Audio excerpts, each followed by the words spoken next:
Good morning everyone. Let's make cheese palaman. Cheese palaman. Ito ay cheese. Let's put cheese inside. Cheese.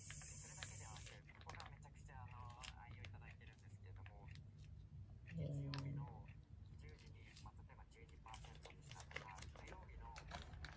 let's put cheese. Dagdagan pa natin ng konti. Let's add more cheese.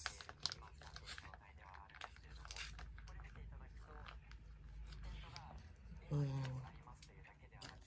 Let's put it there like this.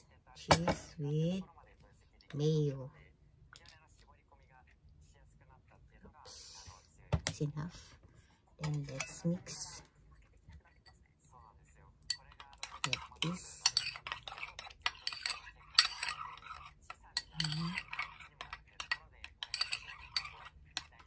This.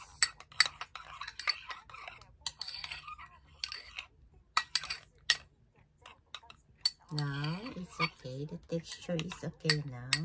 Look. Then let's make this pandesal is from Costco. My workmate gave it to me. Palaman tayo ng pandesal.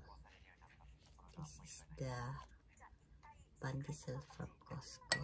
This, let's put more and more para ano siya, smooth.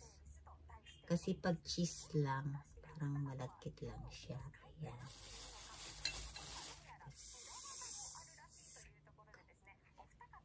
This one, look.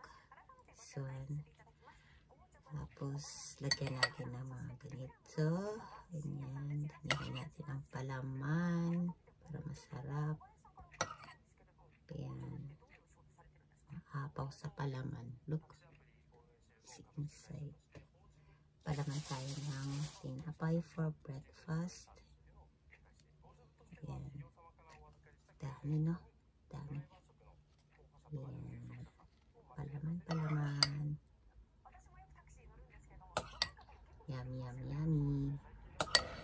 Palaman. Dagdagan natin para maraming masarap. Para tasty, so that it will be tasty. Let's put 3. Let's make one more.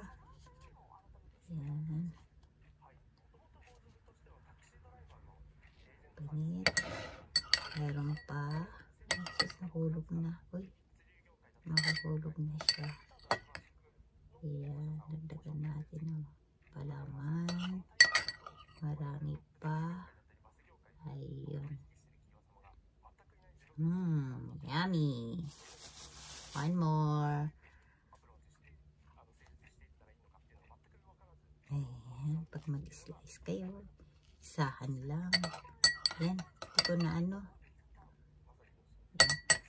Okay. That's it. Thanks for watching. Yummy.